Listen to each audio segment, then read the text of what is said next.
Balancing half moon pose, Ardha Chandrasana.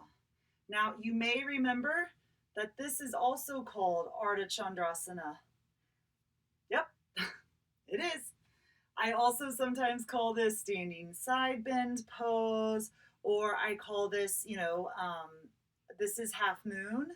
And then the pose we're about to do is balancing half moon. So that's some of the things I use to differentiate between them. But basically, yes, they do have the same name. And that's it. All right. So, Ardha Chandrasana, or balancing half moon. So, first, I almost always like to teach this pose with a block. I find most people need a block. Now, a few things about this pose. The goal of the pose is to be even through your side. So what do I mean by that? Just like in a Warrior 3, how we're wanting to keep a nice straight line with our torso and our leg, we're wanting to keep a nice straight line with our torso and our leg. So multiple ways to get into it. Let's explore the easiest first. So just step your right foot forward. Actually, first, grab your block. I like to do this with a block. And then step your right foot forward, toes point forward. Lift your back foot, and then start to hinge forward, placing the block to the ground. Left hand to your hip, and then slowly start to open your hip, flexing your foot. Now, I'm going to cheat and rest my foot against the wall. Oh, that may not help me. We'll see. Nope. Let me do it against the wall for you. Okay. Now, a few things in this pose. First, I want you to keep your heel and your spine aligned. So this isn't it. This isn't it. This isn't it. Nice straight line from the heel all the way through your spine. Top arm reaches up to the sky. And then look at your bottom foot. Bottom foot is pointed forward. Very important. Bottom foot is pointed forward. Shoulders are nice and open and stacked. Back foot is flexed, pulling the toes towards your face and really finding lots of strength here through your left butt cheek.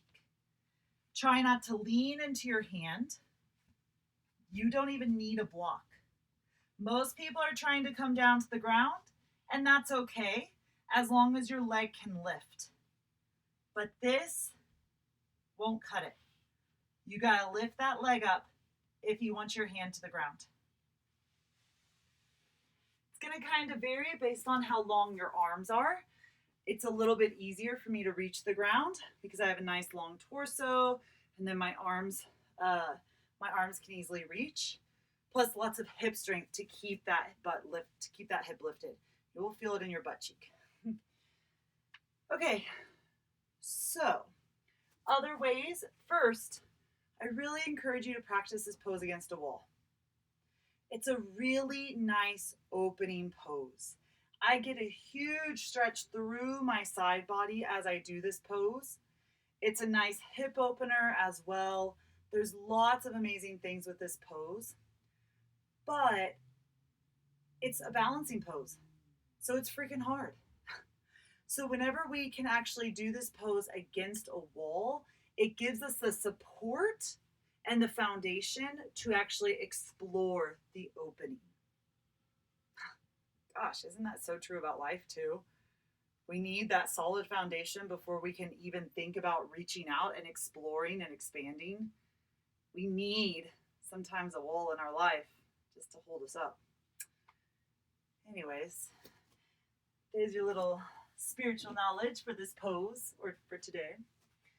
All right, so I really encourage you to practice it against a wall, being mindful that both hips are against the wall, both shoulders are against the wall. Now, here's some bad things that I see in this pose. First is the closing. People are so focused on looking down that their hip doesn't open, their shoulders don't open. Or maybe their hips open, but their shoulders don't. Maybe their hip doesn't, but their shoulders do. All right? Everything needs to be open. And that's why that wall is so nice, because your shoulder stack and your hip stack. The other thing I really see that happens is people lose their balance and then they start to turn this bottom foot. Nope. Got to keep it going forward. Okay? Ooh. Hello, window. My head's against the wall. Oh my gosh, this is such ridiculous. Okay. Other things that I see in this pose. I'm trying to think. So feel that opening, open the chest, open the hips, keep that leg lifted. I have seen some progressions here of coming into the pose, bending your top knee, grabbing onto the foot, and opening it up. I've heard this called sugar cane pose. Feels like a nice little quad stretch.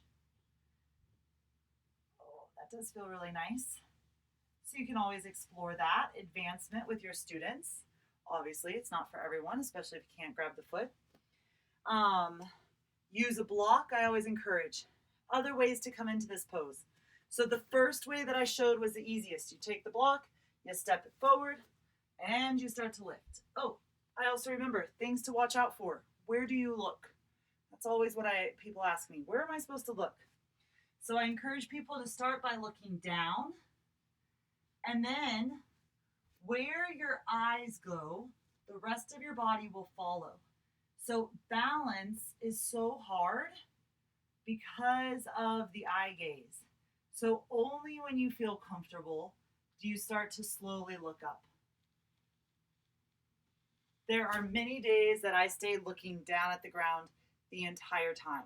And that's okay as long as you can keep your shoulders open and your hips open. All right? Different ways to come into this pose include a lovely, I'm actually going to move this closer. It includes a lovely warrior two or a side angle pose. So we're in a side angle. Our feet are basically set up for a half moon, right? So the block, maybe you want to bring the block to the front of the foot and you just start to lift up. Jeez, can you tell it's late? Lift up and then open. Keeping the back foot flexed, and then I'm looking down. I have my focus point, checking out my bottom foot, and then slowly maybe starting to look up. And then maybe challenging yourself. No hand. So that's one version. I also have come into a strong version of this pose. Oh, well, let me show you this first. So maybe if you are in a forward fold, this to me is the hardest version. From a forward fold, lift one leg up, rotate and open, hand to the block, slowly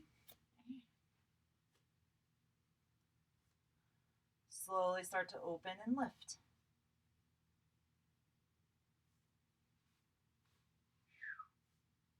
So you can do it from the ground up, you can do it from the top down, you can do it from that warrior. One other thing I was going to say. Basically, a warrior two is a version of this pose. You'll also notice that this side plank is very, very similar to this pose. There are some differences, but it's a lot of butt squeezing. So sometimes I like to really prep our hips by finding some of these, kind of little butt exercises. They feel really good. I'll also show you the strong version that I like to do. So we come into a warrior three, open the arms, and then slowly left hand drops down to the foot for 6, 5, 4, 3, 2, lifting up, 6, 5, 4, 3, 2, right hand down, 6, 5, 4, 3, 2, bringing up, 6, 5, 4, 3, 2. Whew. Holy hips. Oh my, it's a good one. Your students will love hate you for that. Mine do. This is a half moon. So from a spiritual standpoint, you can always bring in anything with the moon energy. And remember, the moon energy is the left side of our body. It's more of the feminine side. Its qualities are cool and calming. It's the opposite of the sun and all of that heating energy. This is more of our creative energy.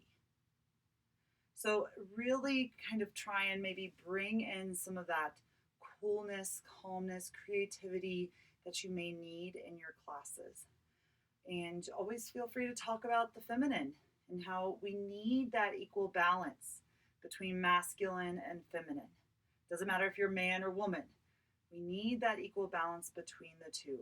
And so we live in a pretty go, go, go, go, go kind of world that's very sun oriented and dominated. So tapping in with this cooler lunar energy is a really nice way just to kind of balance out all that go, go, go mentality that we all are faced with. So that is your balancing half moon. Enjoy.